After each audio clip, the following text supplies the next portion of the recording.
Oh. Oh, you heard that, didn't you? Yeah, it's our turn now. Okay. So I think we're back. The Cowsills podcast.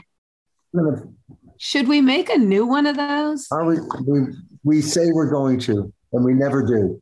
Yeah. It'll be like replacing a Love American style with ourselves. Right. Yeah. I feel like I need my glasses on to perform the cow moment. I'm freaking out. Cutting the intro of Hair in half if we change this. Really stressing on this. Here we go. Of the Cowsills podcast. Hey, we're back, everybody, and welcome to the podcast. Susan, we're here in the cow barn. What do you got? Well, Paulie, my girls have been pent up for a very long. Oh, here they come. They've been there for a while, and all right, ladies, take it easy. That's how they are. Bob, how are you? Back, girls. May I? That is the closest cow sounding like they're crying. Don't criticize these girls. No, it was good. They sound very, very sad and maybe melancholy to see you, Susan. They're a little melancholy because they haven't been heard up until today. I was like, because they haven't had their second milking. That's right. And I'm taking care of that after today's podcast. But we're back. Well, we got back last week. We're back again, Susan. This is all right, number cool. 2. All right. I feel backish. Yeah, remember we didn't have a guest last week. We got a guest this week, though. Well, I kind of remember that. Right on. I think that's the week after that. But, I guess we should run through what's going on with the Cowsills because there is a lot going on. We'll get to Rhythm of the World, but... And will we get to our guest or are we going to keep them hanging? Calendar. Do we tell them?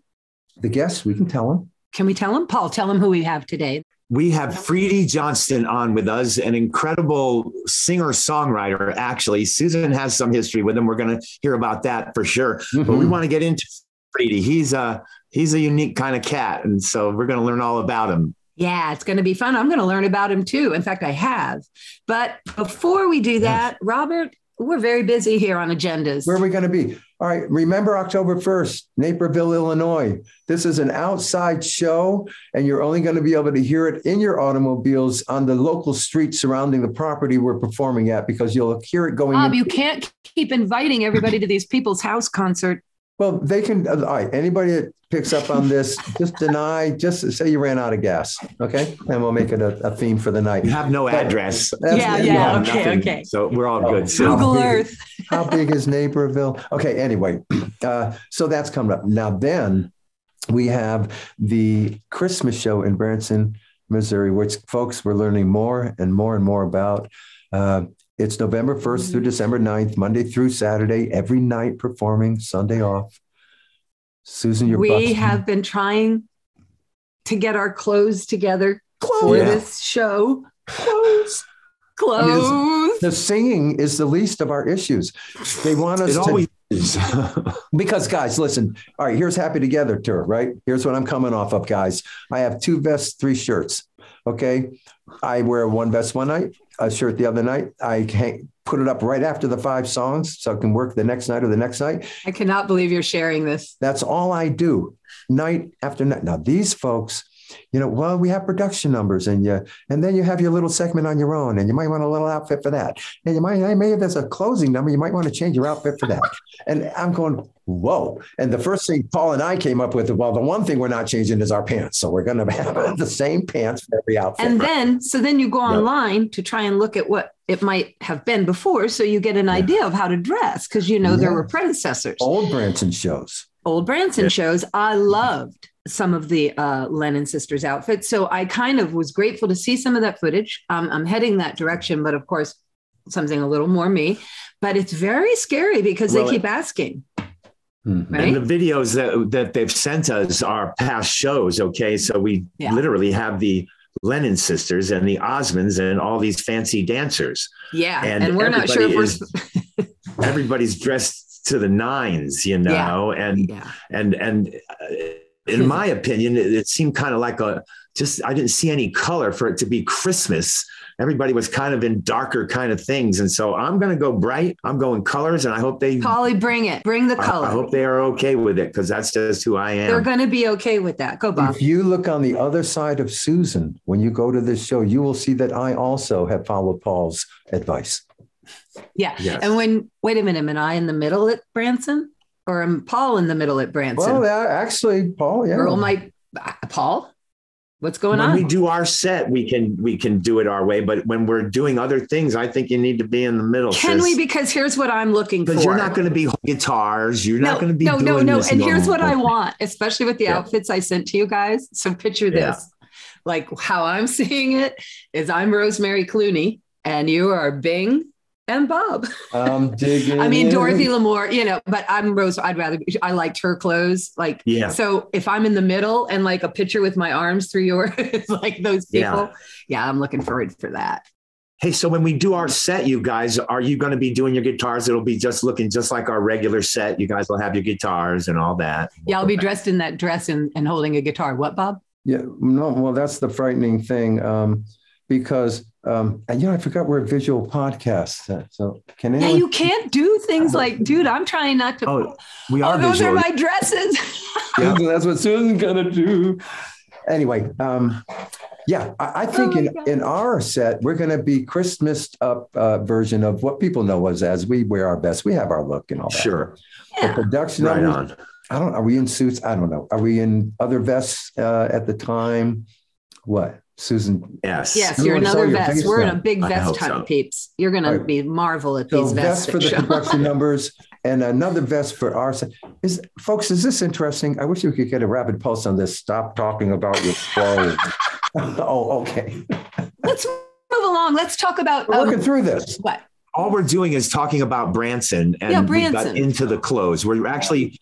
So we're going to move off of Branson. Everybody go to Branson. It's going to be a hoot. You'll see us a little out of place for ourselves. Can't wait. And we always bring up some cool stuff when we're feeling a little awkward. The next show is December 10th. Okay, people out there, anybody that lives anywhere near Watoma, Wisconsin, please come out to the show. Bring a hot dish. It's going to be a fantastic Christmas show. We're going to be singing Christmas carols. Y'all will be singing Christmas carols. Y'all going to be singing the carols. It'll be a super, super time. I checked the Farmer's Almanac for that date. It's going to be 75 degrees and sunny. So don't think weather's going to prevent you. In Wisconsin? Oh, I must have looked at the wrong date. Robert, no. 75? Yeah, I don't know what was. we don't have that in our wheelhouse yet. That's Waikiki. But why? It was a W. Waikiki. Anybody near Watoma, Wisconsin, please buy a ticket and come and see us. We're really pushing this. We need to have a few more people in Watoma so we can go back to Watoma. And it's a nice early show at 7 p.m. There's no excuse. Don't give us this late stuff, people. Yeah, no Jeopardy or your meds, none of that junk. Just show up. Okay. January 21st, we are in Lakeland, Florida. This will be a trio gig. We're going to be doing 50 minutes. We're going to be backed up by a great band. We want them to show up there too. Are we insisting they come to that as well? Well, we want them to come to that, but we're not insisting as much as we are for Watoma and Natick and Sellers. I just wanted to know what energy. The flights from Watoma to Lakeland could be problematic, so we're not going to insist that they come to that one. But the locals we want out. Okay.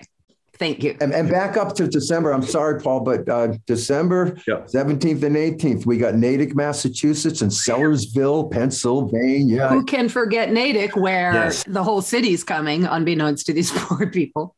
And what we want also in Sellersville, anybody near Sellersville, please come by. Come to our summer, our Christmas show, won't you? It'll be a real great thing. And Natick, come on, everybody show up there. We are Rhode Island people, so come on, we want to sing Christmas with you folks, along with all the other stuff. Okay, now let's see. January 27th, Golden Nugget, Las Vegas, right? Yes. Yep. Big night. That's going to be a big night there. It's always a big night at the Golden Nugget, you know. It kind of always is. But this is going to be a big night there at the Golden Nugget for us. And again, we want you all to come out. Yeah, it's going to be a big night at the Golden Nugget. February 11th is the Cranston gig that was October 22nd. So we'll be in Cranston. That I'm grateful. Is it February 11th? Cranston. Write that one in, everybody, on your calendars. And we're going to be rocking February. Can I say that's a really good one for friends and family? Like, come on out so we can hang out. It's like a built-in reunion for Rhode Islanders. We're raising the rally pole. Okay, so let's go.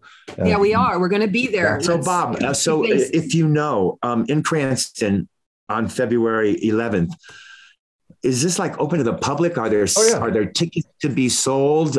Great question. So this is a sit down concert. Let's do this. Yeah, you can go see the website and you can see the poster, probably see the postponement now, because what happened was they had a bad storm that wiped out the theater and flooded it, and water does the greatest damage, as you know. So they reconstitute February 11th. Of course, it's open. It's ready to go. It's a benefit for the Rhode Island Rock and Roll Hall of Fame. And now it's a double benefit for the flooded. For the theater, probably. We're backed by Steve Smith and the Nakeds, the greatest local band up in that area you're going to ever want back you. And it's going to be a rock and roll night. Yeah, that's fun. Beautiful. Boy, every month we're cooking, guys. March 23rd through 30th is the Flower Power Cruise. We're on the whole week, 3 shows. Yeah. It's confirmed. I want to go back to my little grass shack. We are going to rock it, you guys. April 15th, we're in West Virginia, Wheeling, West Virginia. Okay.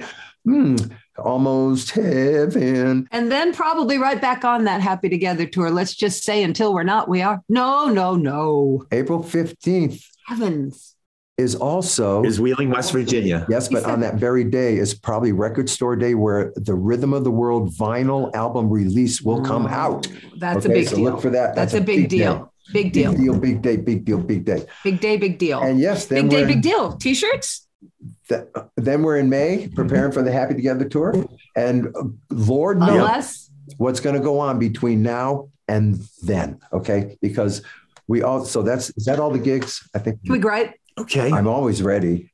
Okay. Yeah. Who wants to start? Well, I don't know. I can start. I'll start, being that it was just happened to me yesterday. And it's so funny that you said gripes today, because yesterday I was in, I'll tell you, I was in Home Depot, and I was looking just to change a little bit of my kitchen sink, the fixture there, the one that comes out and then you spray that handle thing. Yes.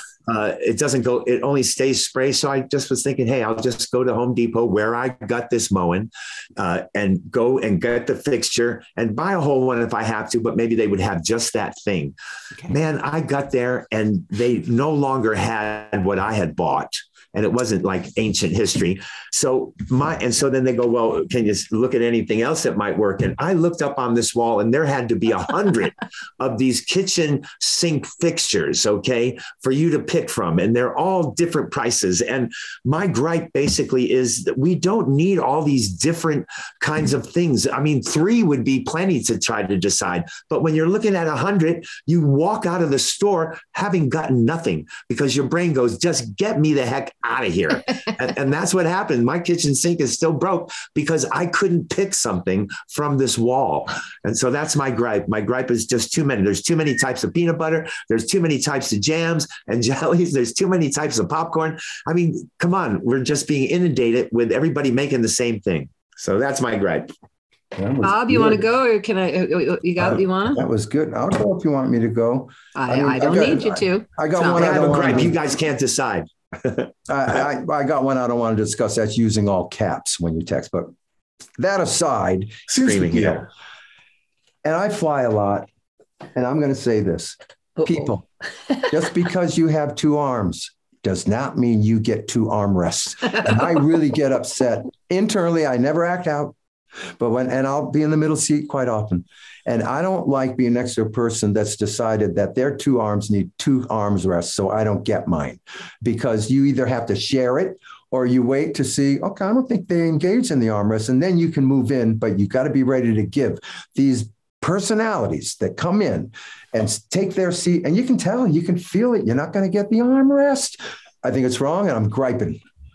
Okay, because Bob, what you need to start doing, because this is what I do. When that happens to me, I start throwing elbows. I don't throw them, but all of a sudden my elbow will be in their side if they're taking too much of my armrest. Okay, I'm not willing to touch another person at that level. Okay, what about this as a solution? Okay. When you're a middle seater, you approach your aisle in your window and you go, y'all, I would like for you to kind of get together here, figure out which arm you would like to be where, but realize that I'm coming in and it would be cool if we could do accordingly. What about that?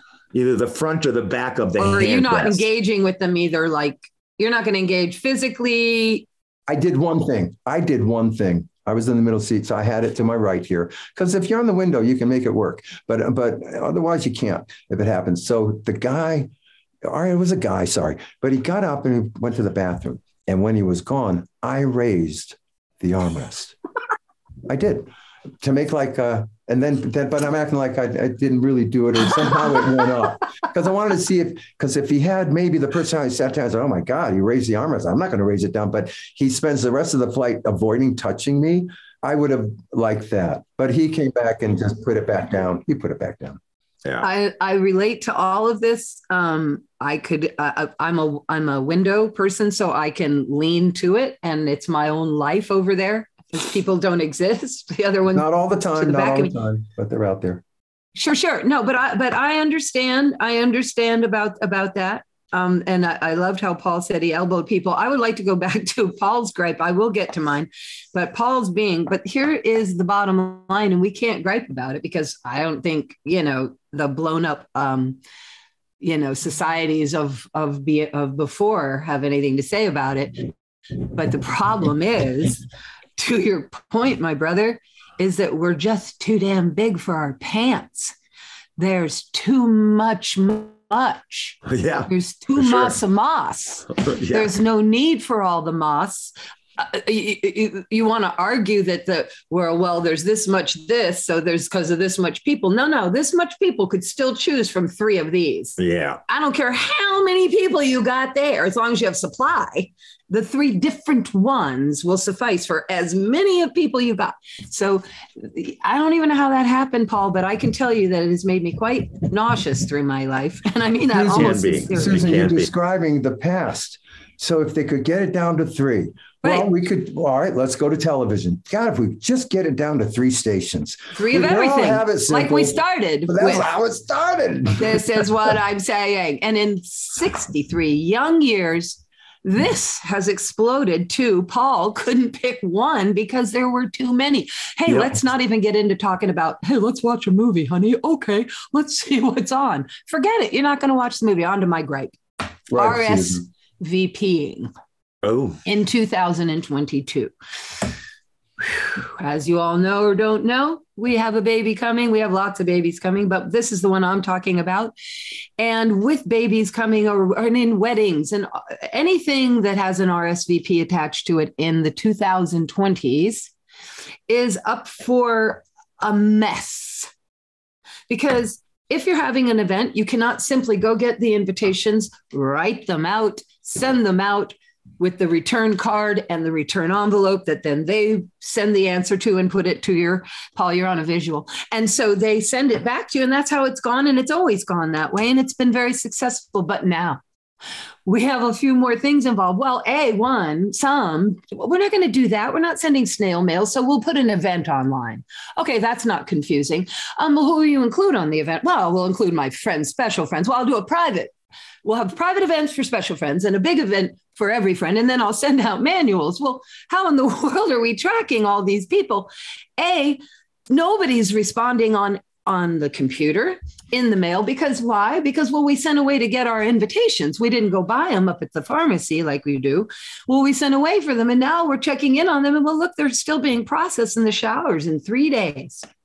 So not only are we not RSVPing, we don't even have the flipping invitations out to the snail people to come. So as you see, inviting and responding to invitations in 2022 is close to impossible. Okay, don't throw parties. Solution. Thank you. I feel better. Yeah, or have them open door. But I heard RSVPing is like a bad situation these days. It's not wearing well in society. And then, go ahead and plan for that. Go ahead and plan how many sandwiches you're going to have. Right. Okay. I do understand how many seats are you having? Well, I don't know. The special friends and the not special friends and the snail people. I think not special. Everybody's special, please. But think of it. RSVP, Respondez-vous s'il vous plaît. Look, I mean, get rid of that maybe. Get rid of the French. Get rid of the acronym for it. That's hilarious. And come up with something else. Okay. Well, and make them, if you're worried about the food question. If you're worried about the food, just make them potlucks. Everybody bring a little something. That is a very good solution. But like in the South, Paul, that's kind of tacky if you're doing it as a solution. I tried to get my mother-in-law to let me have extra friends that weren't in the budget, and all the extra friends said they'd bring a bag lunch, and Mom said that was tacky. Oh, well, so you're risking. So we still have etiquette, but there is no etiquette. But you're risking. Hey, I didn't tell you I'm a vegetarian. You're risking. Hey, there's a garden out back. Grab a carrot out of the ground. But I don't know what to say. But you feel bad. I didn't get an invitation. Well, shh. That's okay. I didn't get an answer. We didn't even have the thing. All right, that's it. Well, that's pretty good. Those are good gripes. Okay, let's address, if we could, guys, right now. We need to address the pledgers, okay? Yes. Look at guys, the record's done. It's coming out the 30th. And we are, the three of us are going to be together. We're going to start signing these CDs that y'all are expecting. I don't know if we're going to be able to get 500 done all at once. We're going to sign them. What we get signed, we're going to start pushing out. And, Sean Kelly, who's handling that whole thing for us, will be getting all this stuff out to you. But you guys that have got a signed CD, and then you also wanted a T-shirt and a poster and the vinyl, you wanted the vinyl, the album. Well, these things are going to come as they come, so we don't think we're going to send 4 separate mailings out to y'all. We're going to hopefully wait until we have your package together and then send it to you at one time. Right. And y'all know, because y'all pledged, we said we were going to make a record. We made the record. We do it like, Cowsill time, man, it's its own trip. And it's not like we're not working on it the whole time. But the bottom line is you will always get exactly what we tell you you're going to get. Now, if we all live long enough, and I mean us included. Just kidding, of course, but it's coming. It's coming. So if you ordered, let's say you folks, there's a big subset where you just ordered the CD signed and a digital download. Okay. Both will be available. We'll fire those off like Exocet missiles to you, man. Those go boom, right out. Okay. But like Paul said, you start adding the T-shirt, and we're not going to do 4 mailings because this is by the grace of our Rock Positano executive producer. He's underwriting this for everybody. We could not afford to send you your stuff. That we pledge to you as much as you pledge to us. So we're going to fill it out. But this has to be done rationally. And, we got to do it all at once. When your package is set and you know what you ordered, that's when you're going to get it. Yep. And the album isn't going to be coming out till April 15th anyway. So, there you go. Yeah. We don't even know when we're going to get albums. You can't have Thanksgiving turkey until Thanksgiving. I think that made sense. Well, I don't know about that. No. Does anyone want to debate that? No. Thanksgiving turkey. I didn't say any turkey. Oh, because I was at Bristol Farms, which I don't really go to, but the other day walked in and they had gravy and turkey and mashed potatoes. Thanksgiving. It's not what I meant. And oh man, yeah, gravy, turkey, and mashed potatoes. Yes, yeah. Now let's see what else. Okay. Well, pledge Rhythm of the World, and also please, if you hear from somebody, because even today I'll just be perusing wherever and. Hey, whatever happened to that CD I ordered that those Cowsills said they were going to make a record that seems like 10 years ago with an attitude? Losers. That person lives in a cave, because if you really want to know what's going on with this and that you paid that and you start poking around, you're going to see what's going on. Okay. And we know it. I thought you were going to say that person. Go ahead. What? I thought you were going to say, and if you're that person, you're going to the back of the line, buddy. Back of the line. Take I'm getting it mailed out. Yeah. If you're there grinding on us, well, you'll just get yours fast. You folks who ordered backstage visits, sound checks, this kind of thing, the shows are ramping up. And I would say at this point, any of you could probably let us know that you purchased that as a pledge. That can be taken care of at any show, anytime. Right on. Probably more a little later down the road. It's easing up out there. We're getting meet and greets, hopefully started soon again. You need the openness to pull. And then if it starts again, don't get mad again. We can't even have backstage guests yet. But once that opens up, those kind of pledges are easy to fulfill. We know who you are. There aren't many of you, but we're looking forward to it, frankly. I remember that. Yeah. The guitar signings, you people with guitars got your guitars. We know that. What I'm coming up with. And that's how it'll go. That's how it's going to go, just like it's been going. The best we can. And if anybody is out there that thinks, well, what are these guys talking about? Go ahead and get 500, little pieces of paper, and go ahead and sign your name down on that piece of paper 500 times. See how long it takes you, and then you'll know like what we're up against. So you have to send them around to each other. And we have arthritis. Let's share. We got about maybe 4 or 5 minutes. Let's share the rollout that's going on. So when you have a record coming out, folks, we're learning along with all of you the new way things are done. We know about streaming services and digital downloads and digital and CD, but we have been doing a lot of interviews starting back in August. And I know the first one came out this week, Beat Magazine UK. So you go, beat-magazine.co.uk. The cover story's there. It's a great story by Ian Woolley. But there's a lot of these coming out. We've done Spin, we've done Gomai, we've done Record Collector. Yeah. Hey, Bob, on the beat that came out, I did read it. And at the end of it, he was saying that when the album comes out, they're going to be doing a big report on that. So is there going to be another thing in beat? I would hope so. I guess so. And also regarding beat, the online is a shorter version of the full interview that's in the magazine itself, which is on sale on the magazine racks. That's cool. I read that also. Okay. And then also part of that interview will be part of Ian Woolley's podcast episode because we did a Zoom with Ian. And so that comes out later. He'll let us know about that. So there's many ways Beat Magazine is coming through for us. It's pretty incredible. This is very exciting. I feel a little trip across the pond. Yeah. We're hoping for it. Now, in the article, it was interesting. Already I'm getting, people have seen the article. They want to know who this guy Dave is. There's a reference to Dave in the article.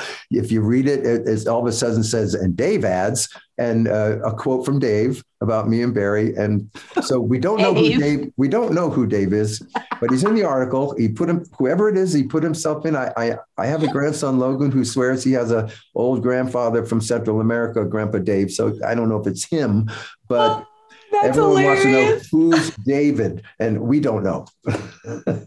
Yeah. Got to read the article to find out. I'm trying to think who in our tribe has a sound alike to Dave. Maybe somebody said Babe. And then Babe said. And then he quotes David. It's pretty cool. I love it. Good stuff. David anyway, all of these articles are going to start coming out this month in October, most of them, because obviously September 30th is the release date of the record. So look for a lot of press coming out, and we'll keep. And it should really pick up after the album's out because it'll be getting reviewed, and we'll see where all that ends up. So Susan, if you don't mind, with Freedy Johnston, since he's going to be coming out, listen, man, we want to ask him. We need him to take us through where he and his buddy John.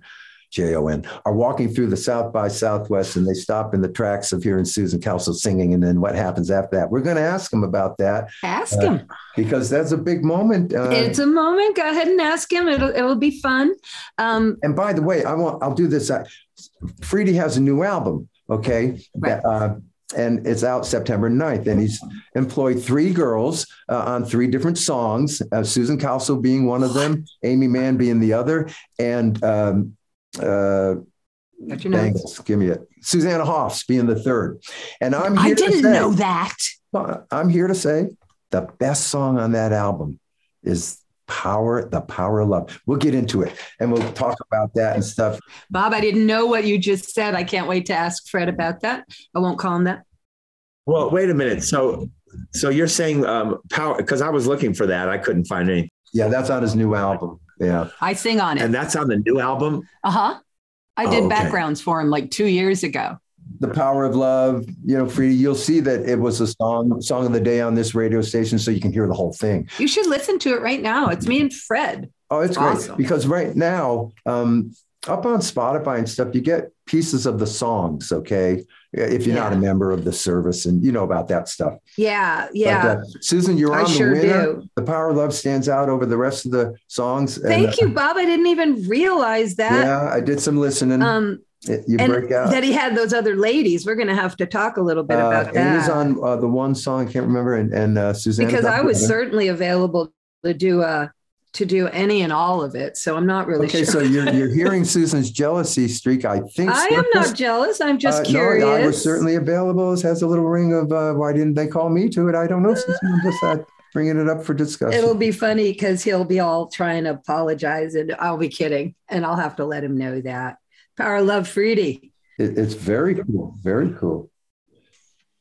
Check it out, Polly. Back on the Road to You. That's the album. What are you playing? Power of Love? Yeah.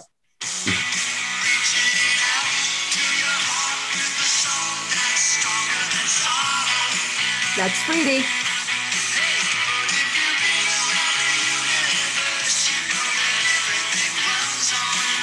That song is like cool as can be. Got a nice vocal stack up. This guy is like a power pop.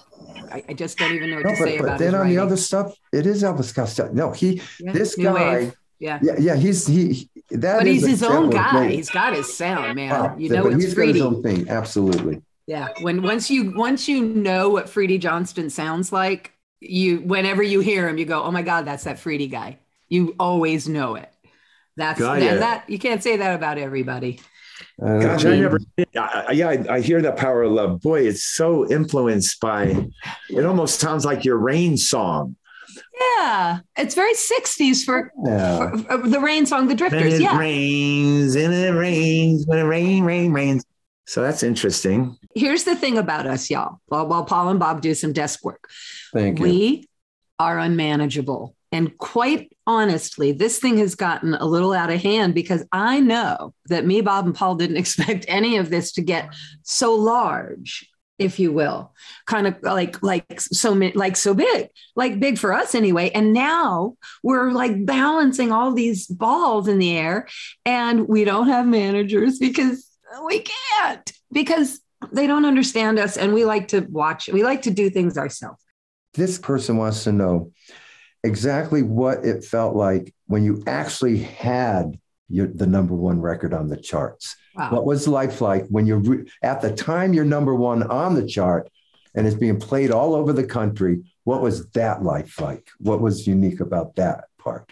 Wow. Bob. I mean, what I can remember is leaving school, and we would always jam down into Hollywood from Hollywood Professional. And man, every single day that we jumped into that car, Hair was playing. Yeah. Hair was playing everywhere and all the time. And, I don't know if it was that just we were so young when it was happening. It was just kind of like, oh, okay, kind of a thing. I don't recall going, man, number one, whoa, we got to listen to this. I was almost trying to turn the channel to get another song up. I'm with you. I'll never admit to doing that. I turned it up. But having said that, I know what that means. Like, it's not like it was, especially by Hair, we've done it a few times, right? Yeah. So I'll go back to Rain in the Park, let's say, when it first happened, because then that was a little different. And you lived in New York City. So let's say for me, I'm 17, 18 in New York City, living there, and the Rain in the Park and other thing becomes number one. So what I experienced was a spike in recognition because of the Ed Sullivan Show and having the hit, but really more from the Ed Sullivan Show in New York, because people saw what you looked like, which you never got much of unless you got a Teen Mag or some whatever picture of a group, right? So see, that's what I remember. The bump was, can I have your autograph? Saw you on the Ed Sullivan Show last night. Oh, love the song. Called it Flower Girl from day one. People yelled that at us. Love Flower Girl, love Flower Girl. Never announced that title. But I guess it was the spike in recognition that would go up when you're on the charts like that. Well, yeah, and it's funny too because Rain the Park. I mean, it was a huge buildup by MGM. We toured on that bus, supporting that record specifically. And man, they back in the day, you guys, it was so much fun because MGM had these regional people that handled a certain part of the United States, and they would pick you up when you got to their part, and they would, man, show you the world. You know, it was a lot of fun in that thing go to the top. What I remember from the first one, and Paul, I have the two, because I don't really remember Indian Lake, and I don't remember thinking anything about it. In the middle. I do remember the hair bits, but what I remember most is that year of me being overwhelmed with Mom tapping me on a shoulder and going, honey, and I go, hi, because somebody's going, oh my goodness, are you? And I mean, it went from nobody knows us. We live in Rhode Island. We come to this city. And then the next day of that event, Bob, I was I remember. Oh, Susan, say hi to Mr. Nassiter. He's the president of your record here. company. Mom would go, honey, because I'm down here and I'm just kind of watching all this. Right. And it was like, what in the hell is going on? Who are all these people? And that's at the market too, going at the little grocery across from 888.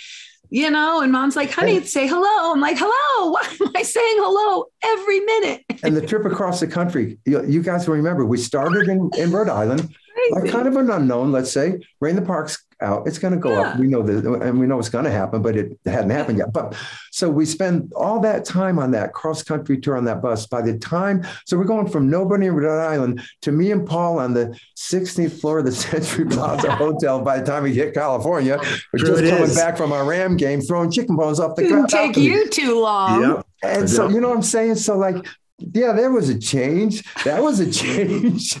Totally a change. Staying in such a great hotel. You guys got ballsy too, if you're asking me. Sorry for my friend. Remember the Edgewater in Seattle? I don't know if it's still there. You could fish outside your hotel window. Which we did. And the seagull came in. Fishing poles in the lobby. Where were we?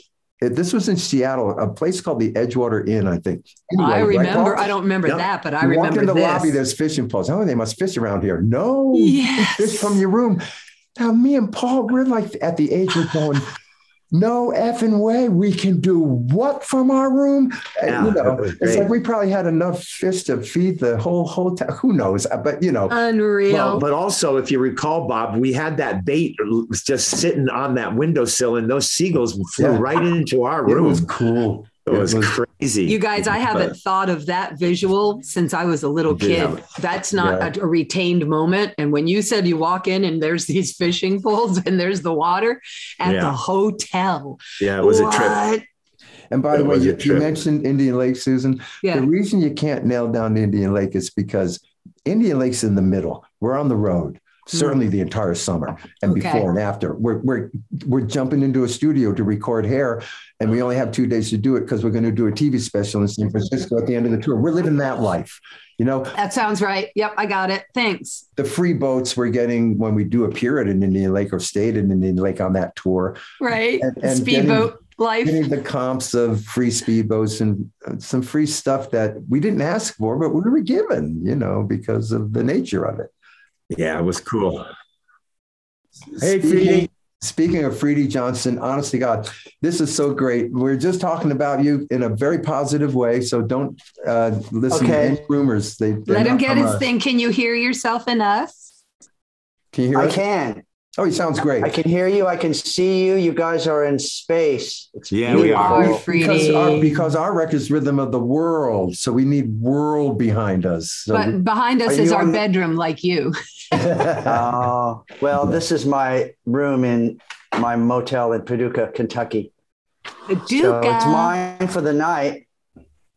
Well, folks, we got him. Welcome, Freedy Johnston, to our podcast. Welcome you, Freedy. Yeah, welcome. This is unbelievable. We're going to have to start at the beginning because that's just logical, but we cannot wait to get to some of these things, especially Susan. And all right, Robert. The brothers have questions. This has become slightly... complicated, Freedy, because of our complicated relationships. When you get like all your stuff settled, you let us know, because we are going to come at you very Diane Sawyer-y, very, who's that 48-hour guy? Oh, hey, listen to that. Well, let's get her going then, Susan. Very aggressive. Diane up. Let's get it going. Freedy Johnston. Okay. Welcome to the Cowsills podcast. How you been? Hello, Cowsills. How are you? Doing They're great. on planet Cowsill. There's 3 of us. Yes. And this is a visual too, Fred. So you look adorable, I want to say. Hey, Freedy, when we start researching you. Look adorable. When we start researching you, we all start, it seems, when you're 16. All right. We want to talk about the dark years then. We're going to take you back. Susan, take them back. Get it going. It's too long ago. No. We can do it. I'll make it easy on you, brother. Okay. So, Freedy, while I'm Googling you for our show, I'm finding out all kinds of interesting things that I knew nothing about. A, that you're younger than me. That's pretty cute. But more importantly, I'm seeing where from 1 to 16, I'm feeling like the Jesus Lost years, because it says you got a guitar at 16 and your first record, if I have this right, is Elvis Costello. The first one I remember enjoying. I bought a 45 of You Are the Sunshine of My Life. Okay. All right. So that's what I want to know. What is your early musical influences before you got out of Kinsley? What were you doing? I wasn't very schooled in music. I didn't know. So what were you up to, Freedy? What did little Freedy want to be before he was going to become? It was like that movie Dazed and Confused, kind of, I was the kid in the back of the Camaro rolling joints, and listening to Aerosmith and ZZ Top, but it was the hippie era. So as you know, we would listen to blues and reggae and other things like that. So I got a good education there in the back seat of the Camaro. Was there a moment, any kind of aha moment? What made you hit the catalog for the guitar? What made you become a participant and stop being a listener? Well, I did love music. I was a big Elton John fan and Steely Dan fan. And I always imagined myself, I have to admit, I had this fantasy world where I was singing the songs and I was on stage whenever I listened to the music. And, I didn't tell anyone that. Of course, I'm telling you guys this now. I guess I've talked about it before, but it was really a vivid world for me, the kid with the big glasses, because I didn't play any instruments. So my brother was musical and got a guitar, and that prompted me to get one. Okay, and the guitar talked to you. Did you teach yourself? Pardon me. I did. And it was very frustrating. I remember buying it through the mail. I'm from Kansas, a small town in Kansas, and that was the easiest way to get it. Guitar. Yeah. Did you have to, was anybody in your family, grandma, grandpa, auntie, AIM, anybody musical? Often we find in our research, somebody's got a DNA moment, or sometimes they're just little magic people. What's your story? DNA or magic? I think they were. Okay. I think that the ones that I knew were, yes. Okay. I didn't know them all. But for example, my mother, my dear mother, was known when she was younger as a champion whistler. She could whistle she could imitate any bird, and she could whistle any tune. So that's wonderful. I love it. And I have my grandpa Bill's banjo, from the early last century. Okay. So it was Freedy, so we're staying in this same timeline. So you get the guitar and you're working it out. At any point do you think, man, I'm going to put a band together? Oh man, I tell you, it was really very well. Well, first of all, I want to say I have not met. I don't think I've met either you, Paul, or Bob in person. No. Well, Freedy, so nice to meet. We met each other in Portland, Oregon. You came by. Oh, that's right. I was doing the Grimm set, and your son. My memory, of course. Yeah. Cool. Yeah. But you have not met Bob. Grimm set. But I've not met Bob. Hello, Bob. Yeah. Yes. Okay. Very nice. Anyway, the band. Exactly. The Portland set was amazing. That was really fun. Okay. I've now, Senator, I have completely forgotten the question now. The question was, after you got that guitar and you were thinking, man, this might be fun, did you ever think of putting a band together? That took a while. When I got the guitar, I was completely naive. And when it showed up via UPS, I carried it out of the back of the brown truck, and it looked like in that trapezoidal box. I realized in retrospect, it kind of looked like a coffin, Yeah. This box coming out. I know that's a really cliche thing, but it's like on this sunny morning. Anyway, my mother saw it, and she was very disappointed in me anyway, kind of. And she was just, oh my gosh, you spent all your hard-earned money that you I painted houses after school. Cool. And she was just, but I will tell you this, let's say a decade later and a half later, I paid to have her kitchen redone from my songs, Oh, so nice.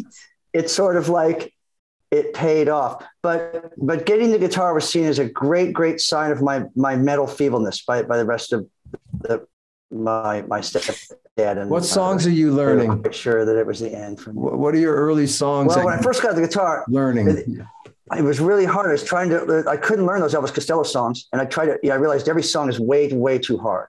So I got a chord book and started doing that, and realized it was just too hard. So after about 2 weeks, I quit.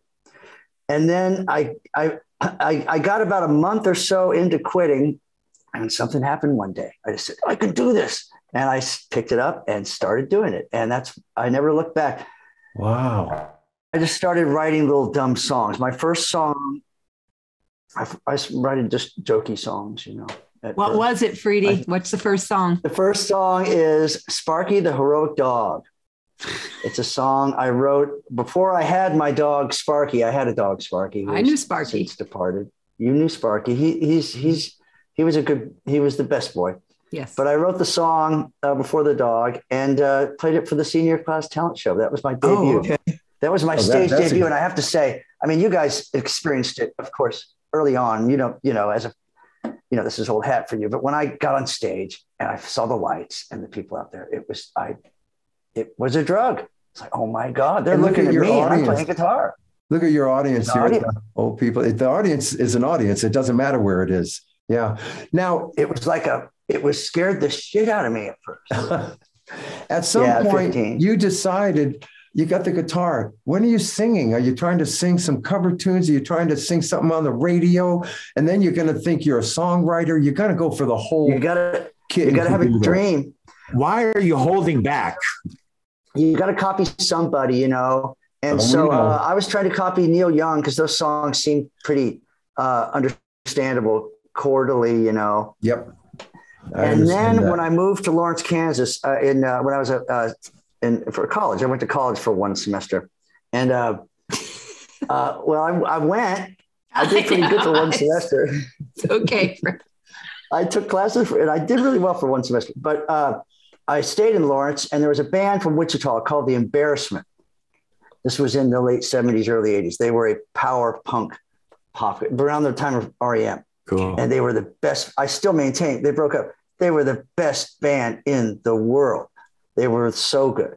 And their songs captivated me. They still do. And that's how I learned to play guitar, was by learning Embarrassment songs. Okay. Well, you call yourself Embarrassment, you better be good, right? That's a great name. Okay. When did Freedy go, okay, so here I am being me. And now I think I'm going to try and do this thing.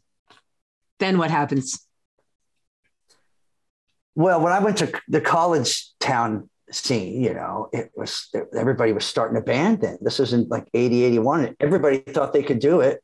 Yeah. I'm actually going to Lawrence this weekend to play with a band called Get Smart, who are celebrating their 40th anniversary. We used to be roommates, and they play, and then they got a record deal and they moved on. But our roommate had a band, a band that was just a house band, the guys who lived there. So everybody had a band. And I had a guitar. I bought a guitar, an electric guitar finally. And when you're young, you're dumb. And you think, oh, I can write songs and I'm going to tell the world what I think. Yeah. Good. It's good. I guess so. It seems really like a fearsome leap. But I started doing that and writing little songs, and eventually got a band together, and learned that it's hard working with a band. Oh, okay. It's hard getting along with people. Mm-hmm. So the band broke up. Okay. Okay. The end. So what made you go full time? There was that moment in your life that you say, okay, I think I got this guitar thing down. I feel like I'm a troubadour. I don't know if I want to be, but all of a sudden you go, look, I'm going to make this full time. I'm a musician now. You know what happened was I couldn't hack the band thing because I couldn't get along with anyone, or more importantly, they couldn't get along with me. Whatever the hell, I take full responsibility. That's all right. You have your Hobarts. Move along. I have thank you. It's good to know that I can get along with some bandmates. 2 people. Keep going. Okay. So anyway, I bought at that time, the Fostex 4-tracks came out, and that's what I did. I went to the local music store. I put down some money to Richardson Music and put down payment on a 4-track and paid it off over time and started making demos.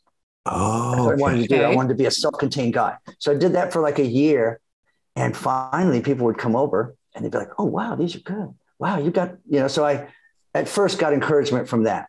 Nice. That, people liked my things. Otherwise I wouldn't have done it. I swear, a lot of people are making music. I believe and you. A lot of them are like, well, that's okay. I mean, the classic Tom Waits line, which is very cruel, but very true, that everybody loves music, but music doesn't love everybody. It sounds like Howard Galen. Yeah. But he might've taken it from him, but you know what I mean? Freedy, you are magically gifted at writing beautiful, heartfelt, gut-wrenching songs. Somehow that really was something that clearly was a talent. I admit that, because I never learned how to play, or I never studied. And since I was just in Nashville, and it's amazing hanging out with people there. Just the average depth of musical knowledge that my friends have. Who mentioned bands that to them are old hat. Like, oh, I don't know those guys. Who is this? Who are the Walker Brothers? Who is this Scott Walker? Yeah, we're with you. Holsapple knows. So your recording career, you got this 2-song sampler, I guess, in '89 that's going to help you get some attention. I guess that the 2-song thing we're reading about in your history. But in '90, you're with Bar None. You get a record deal, Bar None, right? That's a record deal. Did they search you out? Did you find them? Yeah. How does that? Because you're going to have a record. That's going to seem like a big deal, right? It should have been. When I moved to New York, first of all, I took my 4-track and moved to New York, and that helped. Because I had a demo tape that I made, and I sent it around. My estranged cousin, she worked at the New Yorker magazine, and she took it to work and was playing it there. And her coworker, her coworker's husband was a big rock critic. Cool. And she said, "Hey, can I take this home and play it with my husband?" This guy, Michael Azarad. And so he basically discovered me, I guess. He contacted me and said, "Hey, I like your stuff. You're really quirky and weird. And I'd like to present you to this label, Bar None Records." So that's kind of what happened. I was very naive. I had a day job that I'm perfectly happy with. Yeah. I really was.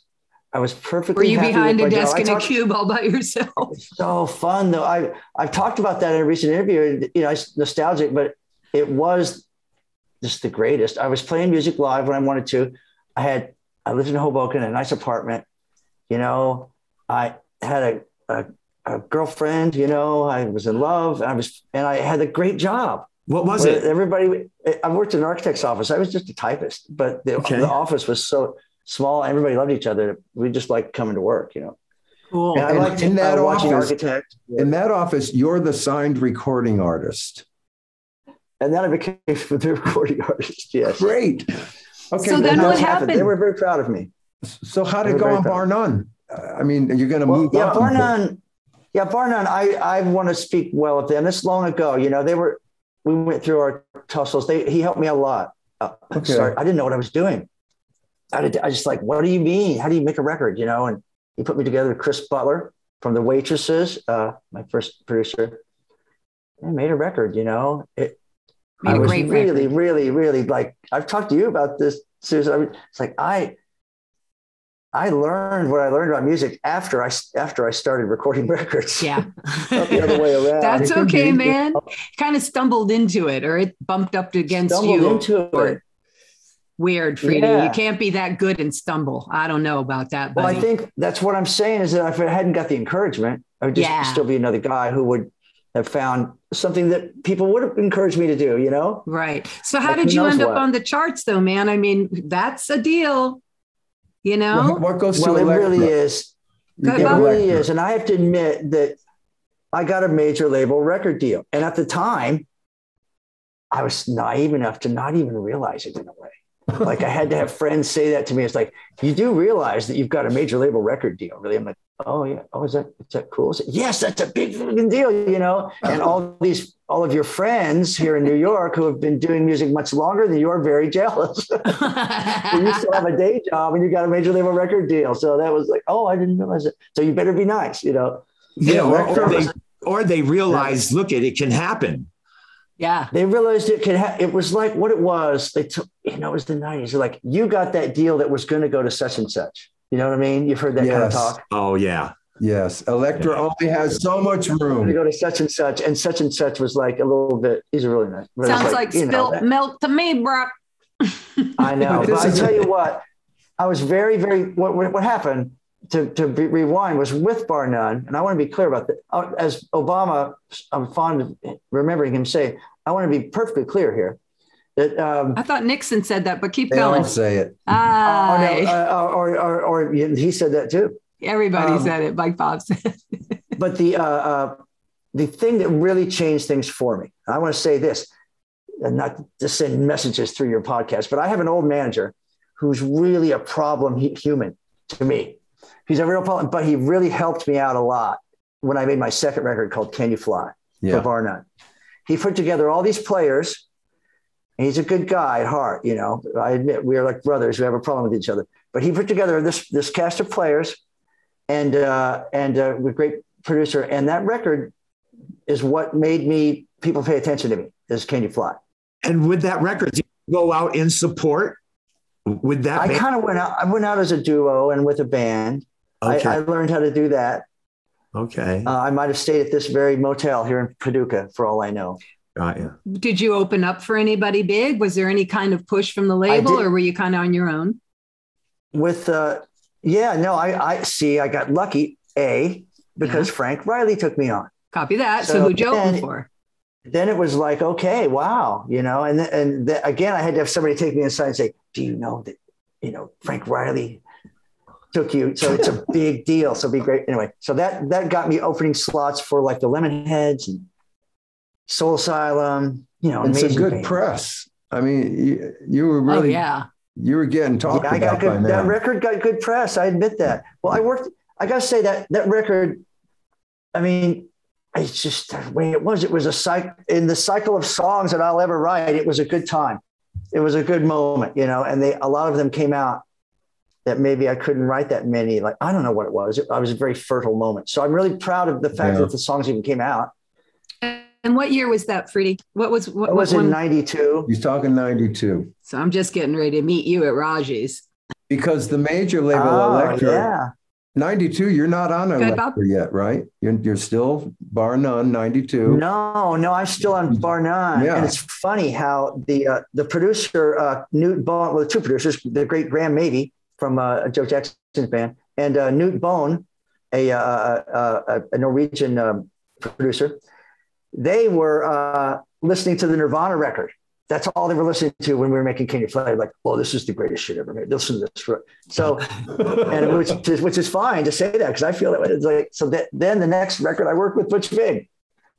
Oh, wow. Was that This Perfect World? This Perfect World? Was This Perfect World. Yeah, that was again a great, I don't know. It's amazing to have that happen.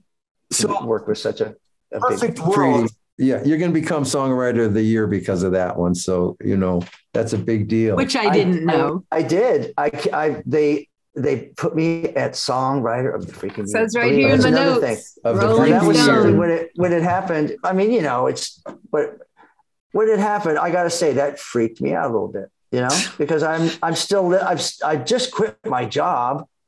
And here I am on a list above Kurt Cobain. Yeah. You know, and it really was, I got to admit, it's like, I wish, and I'll say this too, I've said this before, probably in our Hobart's travels, like, I wish I had more of that, whatever, that Bono in me or whatever, you know, it's like, taking your reins and run with it. I just cannot do it. Take my ring. I never learned how to do that. It's too much. You're kind of the one running along going, here's your bag. I mean, it's just too much. It's being from Kansas and hearing my grandma's voice in my head. Like, don't draw attention to yourself. Be nice, you know? Freedy, let me ask you something. The perfect world, why your songs are troubling? You know what I mean? It's just got this kind of heartbreak, you know, just where is that coming from? You seem like such a fun guy. I think that's got to be the way with a lot of songwriters, that they're not all, a gloomy songwriter can't always match the tone of their songs. I don't know where they come from. But the songs make up the lyrics to me, kind of the melodies. I shouldn't cop it. You just writing stories, Freedy? I shouldn't cop out. I think I probably was in a pretty blue time after when I got my record label. You know, I got to say, it was a really depressing time at first. Somehow, things were really strange, and I broke up with my girlfriend. I was on the road, and it was really dark. Isn't it interesting that that's where some of the most amazing music comes from? When you get what you wish for. Yeah. Isn't that interesting?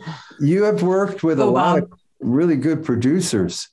I mean, some big, even Danny Kortchmar and T-Bone Burnett. So working with T-Bone, was that a great, I mean, were they all, I know they're all different, but can you tell us a little about T-Bone, what the process is there, if you don't mind? If there was one even? Well, I have to admit it. I talk about T-Bone too much probably, but and I think other people who work with him also do talk about him. He's just got another level of insight somehow. Is that it? Yeah. He's just, and his confidence level too is part of it. There's something, you know, it's a combination of things, but he will say that he can will you into a take, that kind of thing. But I remember working on some lyrics, paying really good hourly rates there at the Village Recorder and stuff, and didn't have the lyrics done. And I was like, T-Bone, I don't have the lyrics done, man. And I remember him saying to me, can't you just go out there?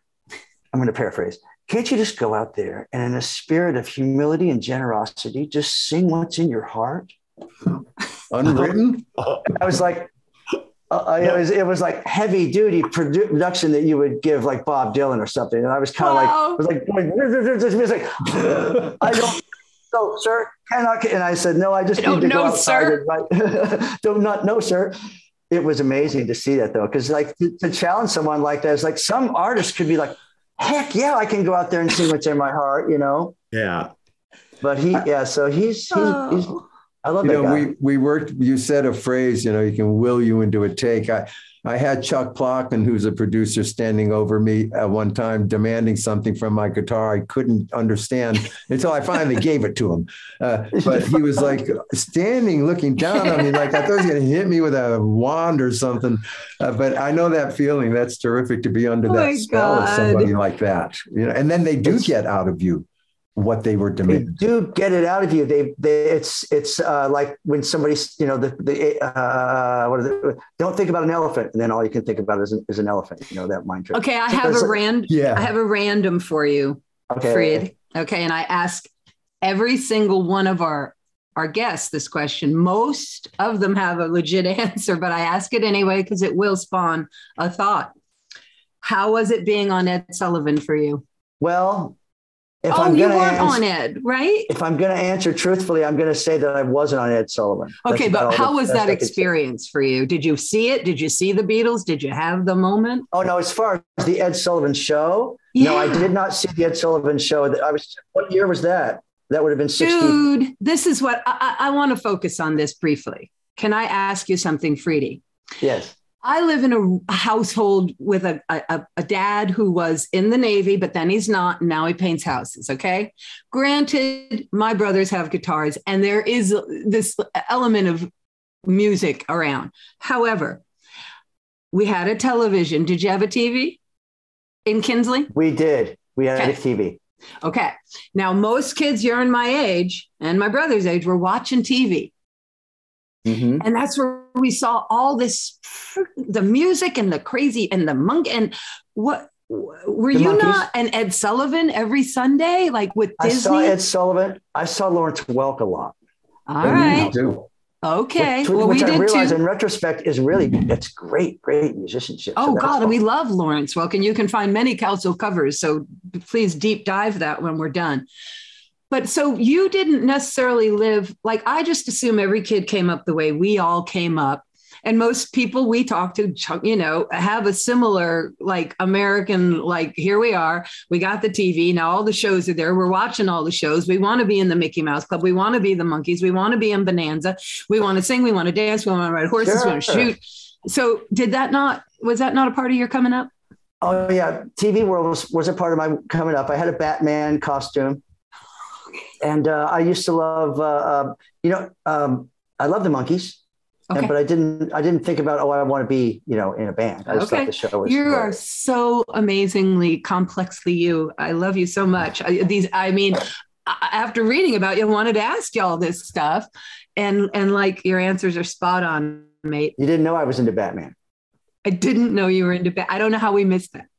Oh yeah. I remember playing hooky from school one day. And when I was much younger, actually 8 or 9, and I went home just to put on my Batman costume. And I got in big trouble.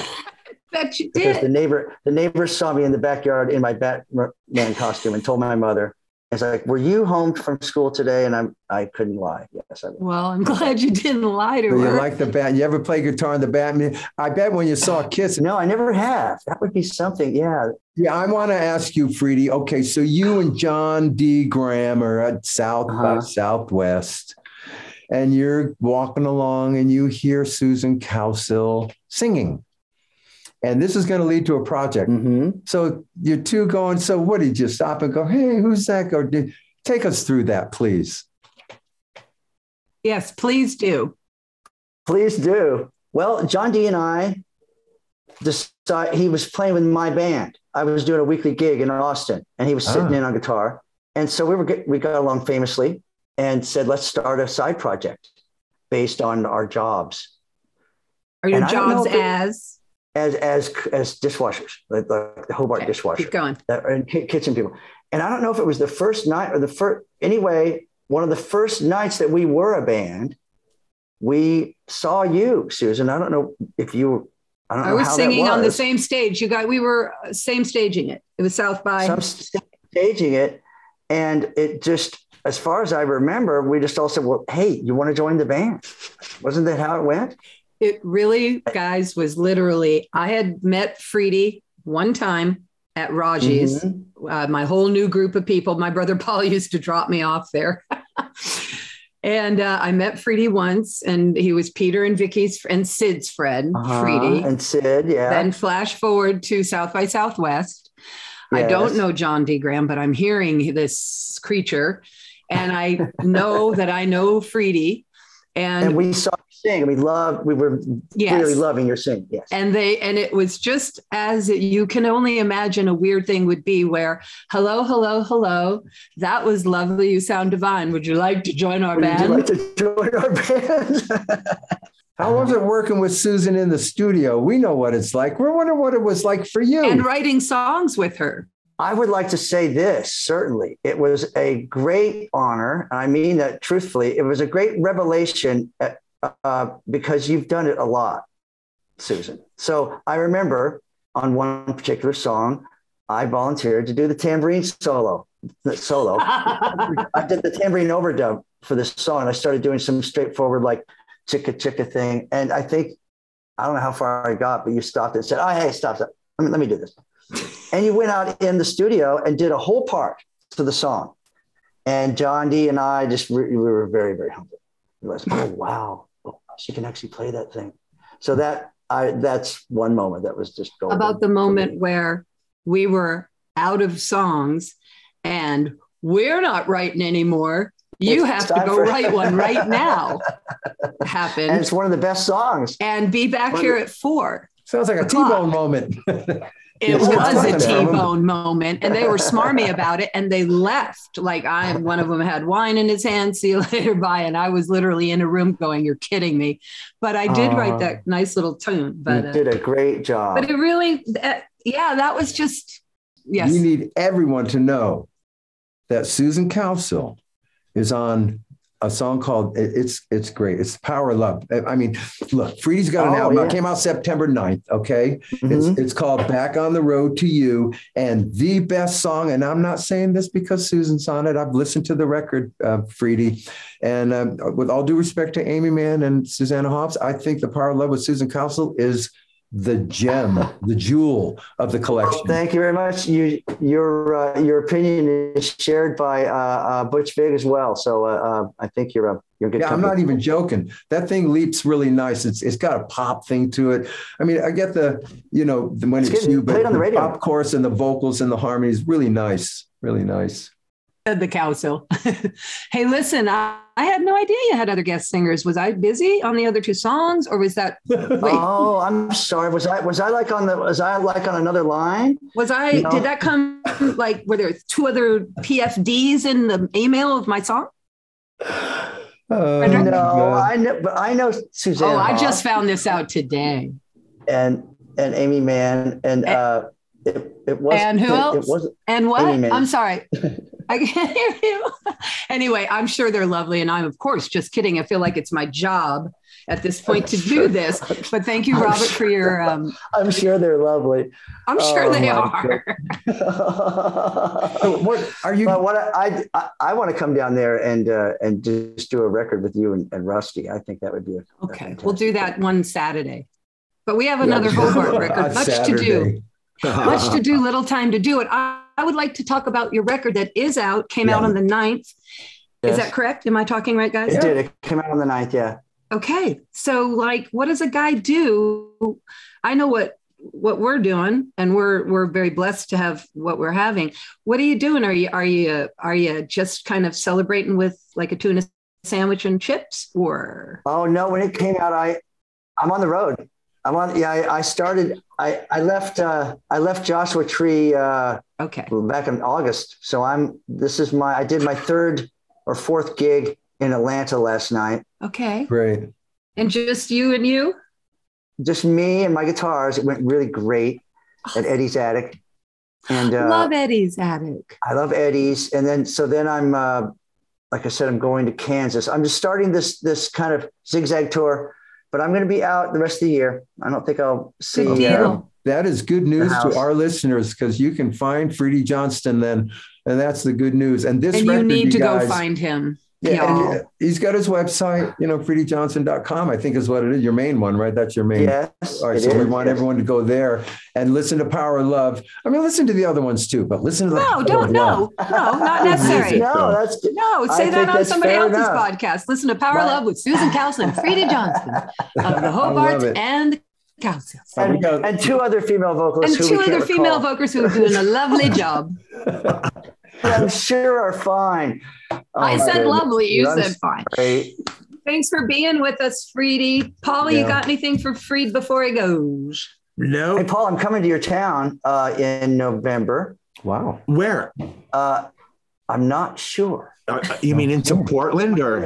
I think it's Portland. The White Eagle or the Alberta Street, or maybe a bigger place. I don't know. Oh, okay. But it's going to happen in November. It's a nice place. I have an agent now, so they do that stuff. I'm really good for you. So you're out supporting that album.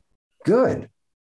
I know. It's great. I've had 3 really good shows where as you guys know, that like I broke into points on all 3 shows. Oh, come on. That's awesome. The club made money. I was happy. Good job, Freedy. And that if that happens every night, then we're happy. Yep. Well, everybody needs to get out there. I mean, everybody needs to get out of their house. I'm sure that you guys have heard from everyone you've interviewed that COVID just plain can't be underestimated how much it messed our brains up.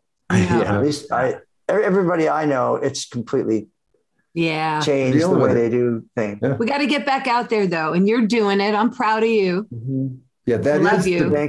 Thank you, sis. Yeah. All right, Freedy Johnston, everybody. Look for the record and look for He's him. coming through your town. You got to see him. It's incredible. Thank you. All right, guys. I'm really, I'm the most dynamic performer out there, pretty much.